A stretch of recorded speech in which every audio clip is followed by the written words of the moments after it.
Hey everyone, thanks for joining me again on another dungeon guide and walkthrough. Today we'll be focusing on Mount Petram. So if you take a look at the map, up top here if you follow the cursor, we are just north of Corpse Creek as a whole, not necessarily the town, but pretty close to it. From what I understand, this is the area you'll have to walk through to get here. It's not very friendly to blue players or new players. That is the location that the Reds like to frequent. It is how they bank, how they access NPCs without going to any other major towns. So, generally speaking, you're going to want to avoid Corpse Creek unless you're looking for some action. Now, to get there, you could hit the Moon Gate and run through Corpse Creek. You could run from Terran, which is down here if you follow the cursor all the way up and around, or from Prevalia, which is right down here as well. These runs from Terran and Prevalia will take you quite a bit of time. Rough estimate, I'm not going to do it on camera. 2 to 3 minutes of straight running if you don't get interrupted and you're mounted. Just straight 2 to 3 minutes of it, nonstop.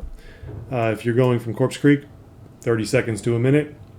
If you're using a Shiv Gate, a Ruin Book from a Ruin Library, which I recommend, instant. So, alright. Again, Mount Petram it is. We're going to get right into it.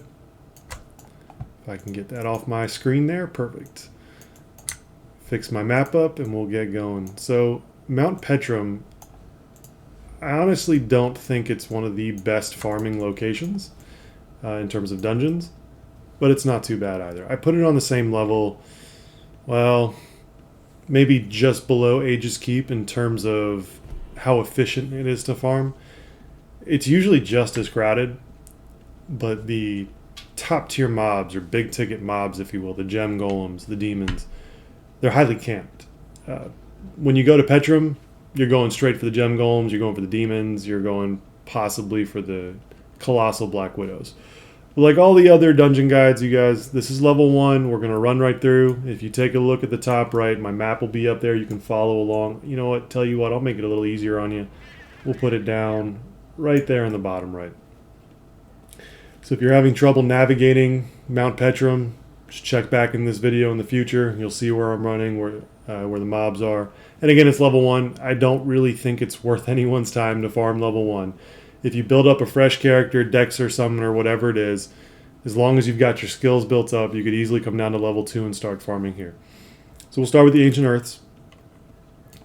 We're on level 1 of level 2. There's a secret room with dragons we'll get to in a minute. There's Terrathins. Level 2's not all that small. It's quite a big location. Alright, so Living Earths, Ancient rather Earth in that case, only worth about 60 gold. Same thing with the spider there, they'll poison you.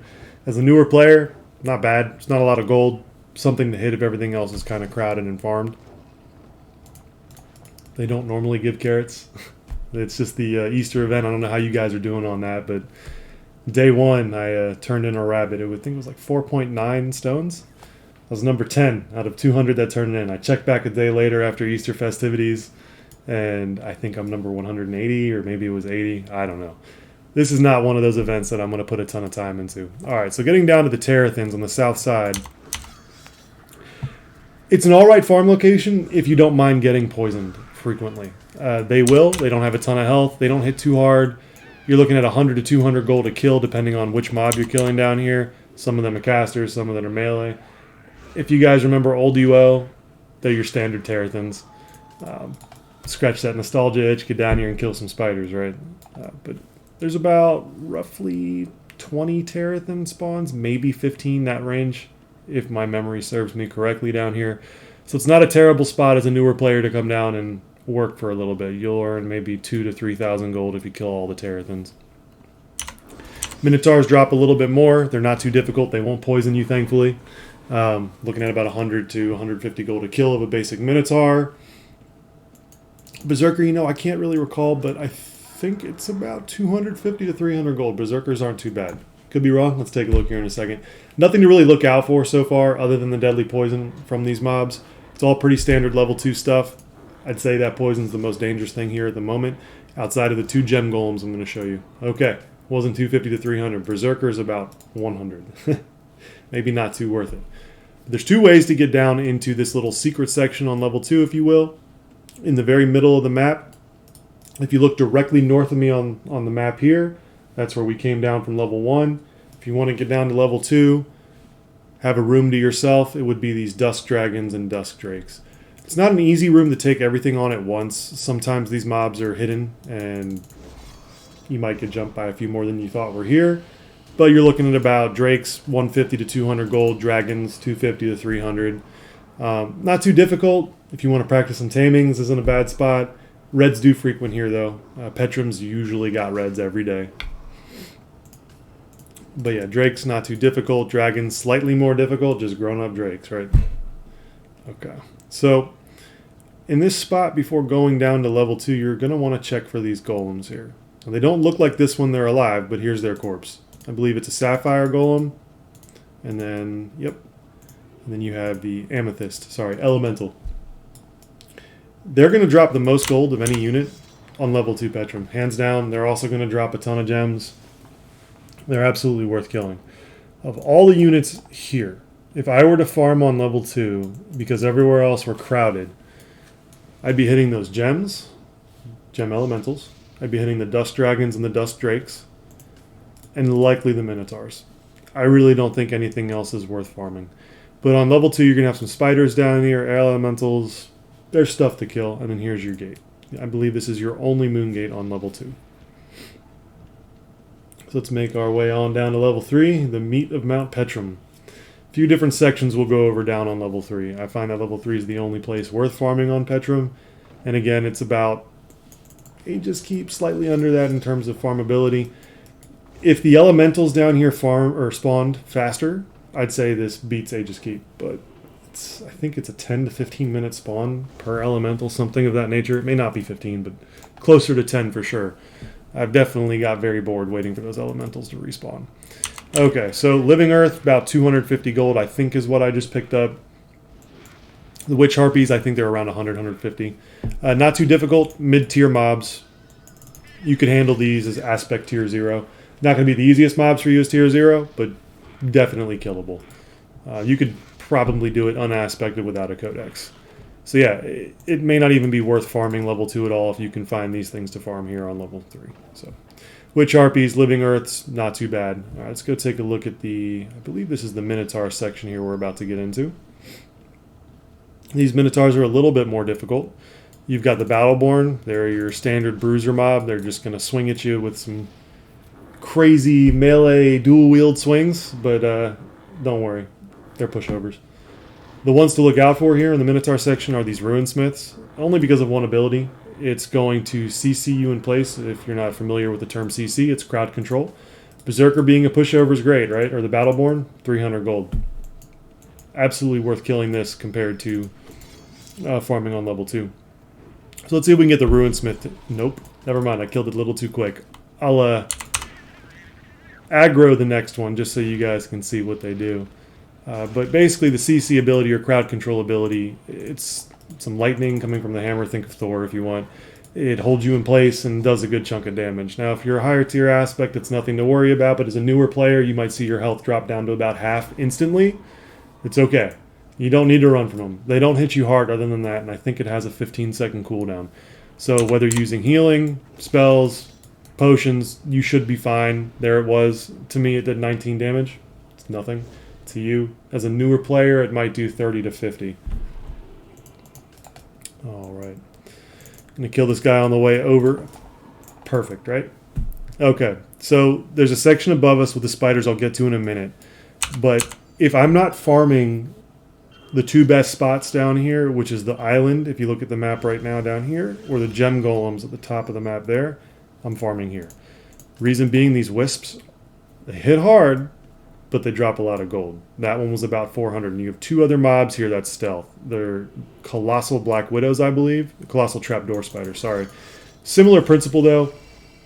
Going to poison you over and over, going to stealth and reappear, but they drop great gold. They're good pets from what I understand, too. Good poisoning pets, but they drop really good gold for what they are. If you're a summoner, a tamer, a bard of any sort, you could easily handle these guys. As a dexer, I would say get a higher tier, at least tier 6 first, aspect-wise, unless you have your codexes built out already to be defensive, so you can sit here and just stare at a camera like me while I fight them. I know some of you watch my videos, probably look at this gameplay and go, it's kind of boring. I don't disagree with you. I'm just auto-attacking. But on a character that I'm going to farm on, I prefer it that way. When I'm PvPing, I like to be a little bit more interactive.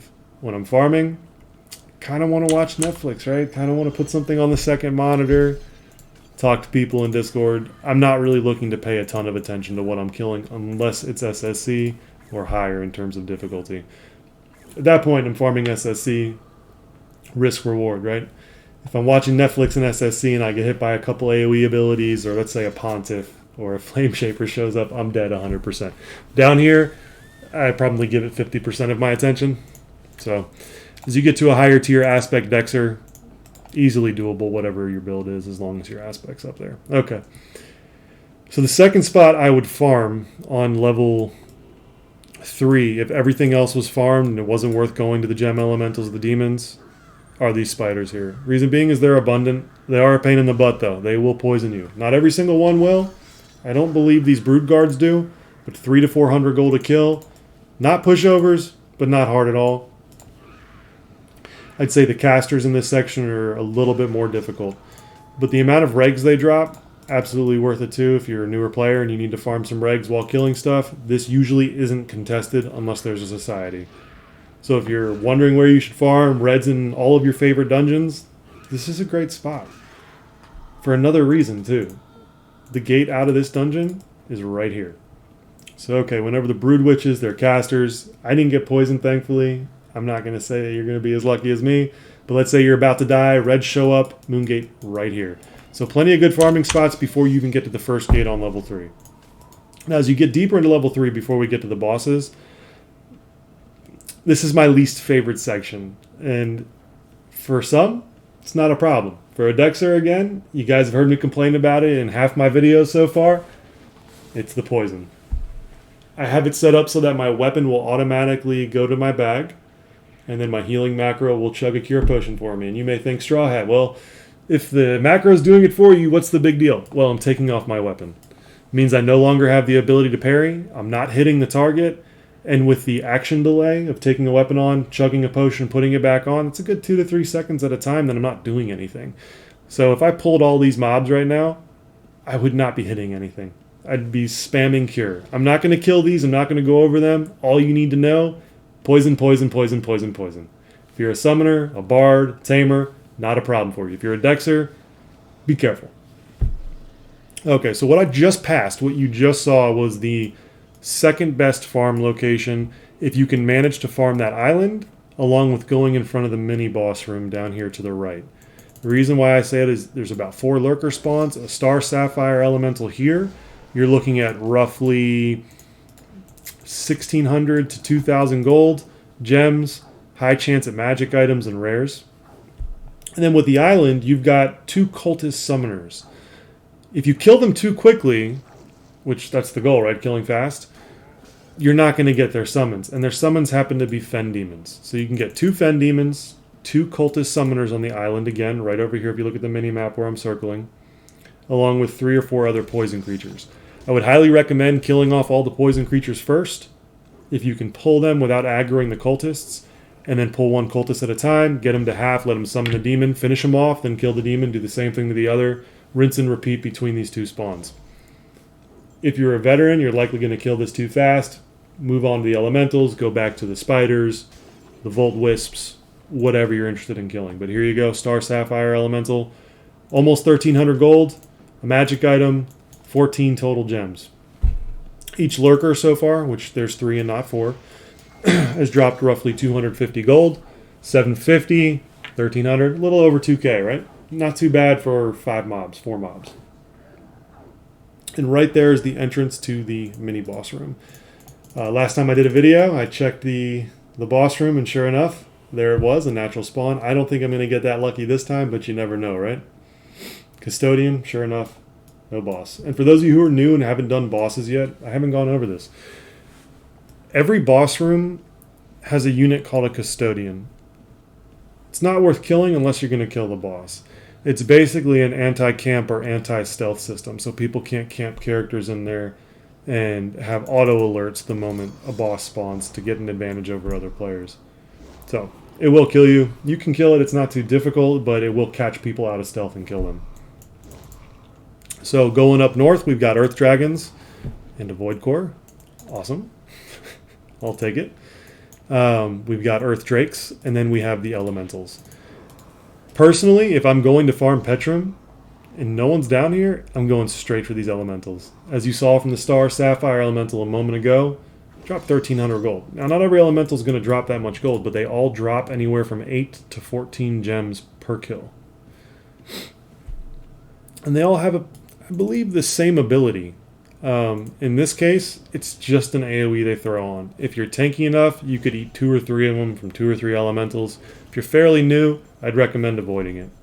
All it is a couple side steps when you think he's going to drop it down, but you're going to have to time it. There really is no giveaway, if you will. It's a little too quick. But okay. We got an Emerald Elemental worth 1,160 gold, 8 gems, magic item. Was that a scroll as well? Another Star Sapphire Elemental. So what we're looking at is potentially another 1,300 gold, and so forth. Again, this is my favorite spot to farm here in Petram. A lot of gems, a lot of gold. It's highly contested though. Chances are if you come down here, you're not even going to see these Elementals unless it's during off hours. 9, 2, 11 gems, 1,200 gold, magic item. On to the next, right? There is one very difficult Elemental going a little further up here. It's the, let's see, the Diamond Elemental. We absolutely want that one. And I'm full, so let's give this Orc some gold. If it's an Orc, let's take a look. Here you go, Mr. Orc. I don't want to give you my gems. I'm sorry. I like my gems. Saving up for tinkering. I'm not sure if you're aware, as a newer player, or newer players, veterans even, you can level tinkering using gems. Don't skip your gems. I used to sell them in the beginning. It was a great tactic to build up wealth, to get me started. But now that I've got a good, build up of gold, items, different systems, aspect, I collect all my gems for one reason. For my future tinker. And that's pretty much Petram, you guys. We've landed at the next boss room right here. You could enter right there or down below. And we can go over the farm spots one more time for you before I head on out. If I can hold this much weight. I'm terrible about that, you guys. There's 2 things I do in this game over and over without fail. I pick up too much gold, and I run around like a fool. Or I don't drop off my rare items after putting them in trap pouches. I'm going to do my best to remember that Void Core. Okay, so Gem Elementals. What did we kill? We killed about 4 or 5, maybe 4. He killed 2 or 3. Let's add this up for you real quick. We got 1, 2, 3, 4, 5, 6, 7, 8 Elementals total. Half of them are going to give you 1,000 and more. Some are going to give you about 600. Roughly 5,000, if not a little more gold in terms of just raw gold. And then plenty of gems. Close to 100 gems. It's quite a bit. It's definitely worth going through. All right, this is the island I was talking about with the cultists. I really don't feel like dying because they will keep me stuck here along with that poison there that I don't want to deal with. So you know what? We're just going to get going and hope I don't die. But yeah, if you saw that animation that popped up just a second ago, you may want to rewind about 10, 15 seconds. That's the summon animation. Don't kill him before that. I weapon procced. I didn't mean to. Normally I want them to summon the demon to kill. That's another 1,000 gold plus regs, magic items. But yeah, it was a little bit too quick. So yeah, I avoid that section I just ran through like the plague because it is the plague. It's all poison. No thank you. Spiders are good to kill. About 300 to 400 gold to kill. Wisps, about 400 gold to kill. Trapdoor spiders, roughly 800 to 1,000 gold to kill. Minotaurs, you're looking about 250 to 300. And that's pretty much all that's worth farming, you guys. That's Petram in a nutshell. It's not a bad dungeon. Other than the poisoning, I kind of like it. I like the environment. It kind of feels like I'm in a mountain, deep down. What was that? Journey to the Center of the Earth style. But yeah, go for the gem elementals, the spiders, minotaurs, wisps, trapdoor spiders. Most players can handle that. You really shouldn't have a difficult time unless you're low tier aspect or you're new to UO mechanics. Petram's worth farming if you're a newer player, absolutely. Definitely a little lower Aegis Keep in terms of gold per hour, in my opinion. But if it's not being farmed like any other dungeon, It's good gold per hour. I think the biggest issue holding gold per hour back on this server right now is just population density, which is a great problem to have. And from what I understand, they will be expanding the dungeons. We'll get some level 3s and 4s, plenty more room. Hopefully Petram's on the list for an expansion. I know Mausoleum is. And when those come out, guys, I'll do new guides for each one of those on level 4. See you guys in the next one.